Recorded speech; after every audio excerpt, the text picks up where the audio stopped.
Hey guys, thanks for watching. Today I'm going to discuss about how to build generational wealth from scratch and what are the process, and especially this video is for those of you that think you cannot build generational wealth in the market we're in. The first thing is always to understand the system. What do I mean by understanding the system? You have to understand how you can get qualified to get a loan to purchase a property. So I'm going to break it out here for you. So it's very simple. I know people make it complicated, and it's really truly not. The lender, the bank only need 3 items for you to get qualified. And then it always start off understanding what they're looking for. Banks, when you go apply for a loan, the first thing they want to look at is employment. Have you been working for 2 years? Why do they need to see that? Usually you provide them a 2-year tax return. Once you provide them that tax return, they can see an average, what kind of income are you bringing in? Once they have that 2-year tax return, they can see how much you are making. The next step is they want to check your credit. You should have decent credit. And sometime if you're new, you never opened a credit before, some of the things you can do is open up 2 credit cards. One credit card could be a card you use when you fill up your gas. The other one could be a store like Macy's. So if you're buying gas, instead of paying cash, you can use your credit card, and then that next day or whatever, you can pay that card back. If you're purchasing your clothes, purchase your clothes and pay it back. And you can slowly build that credit for the bank.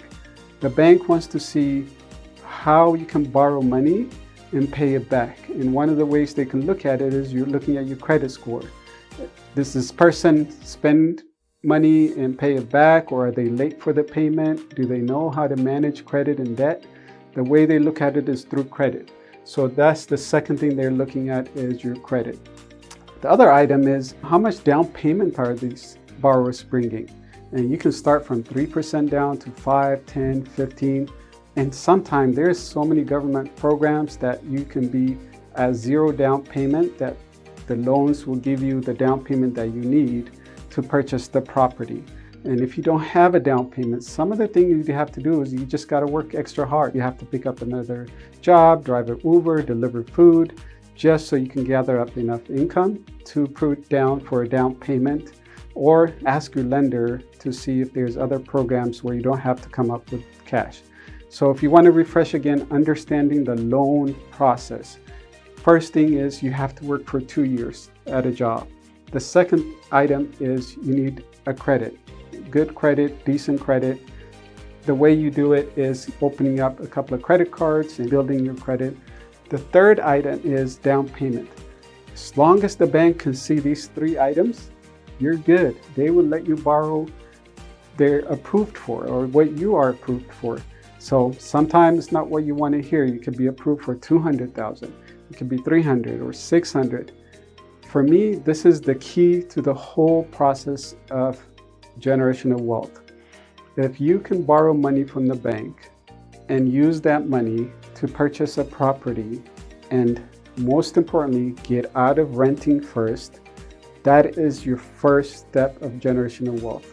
Now you're out of renting, paying someone else's mortgage, or paying someone, an owner of apartment.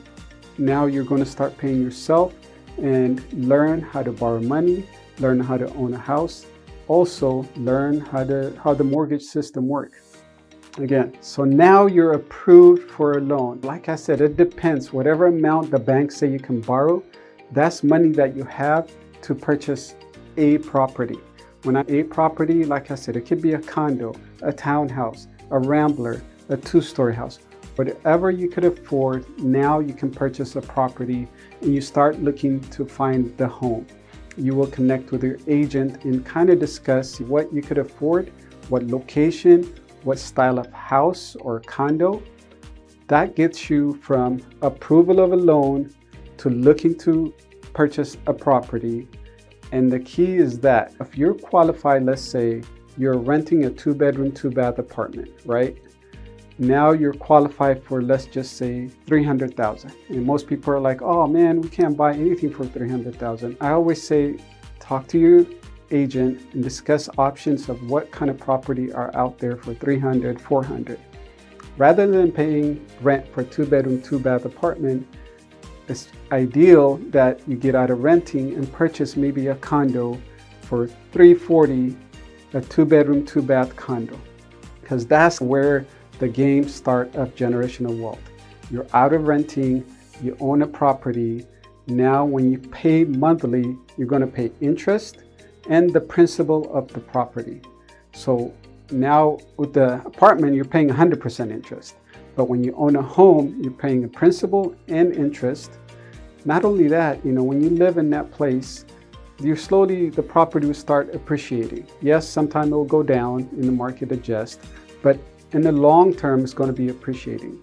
There's also other things that you can use like tax benefits. Sometimes you talk to your CPA, but interests are tax deductible, so that will help you out. So you're living in the place, you're paying the principal and the interest, you're looking to have some appreciation on the property, and that gets you the generational wealth starting point. Now the fun is you found the property, you're living in it, you bought it. 1 or 2 years later, you can repeat the process again. You can go back to your lender and say, hey lender, I have this property that I bought 2 years ago. It's a 2-bedroom, 2-bath condo. I'm planning, the key is you want to rent that property out. You don't want to sell it, then the generational wealth building process stops. So talk to the lender and say, hey, I want to rent this property out that I have, and I'm looking to buy another property. And usually the lenders will look at that property you have as a rental. And again, you start the process again. They'll look at your 2-year tax return, check your credit, see how much down payment you're going to put down. At that point, they'll give you another loan so you can buy another primary house. Guess what you just did? You bought a property, you lived in it, you put it as a rental. Now you bought a second property.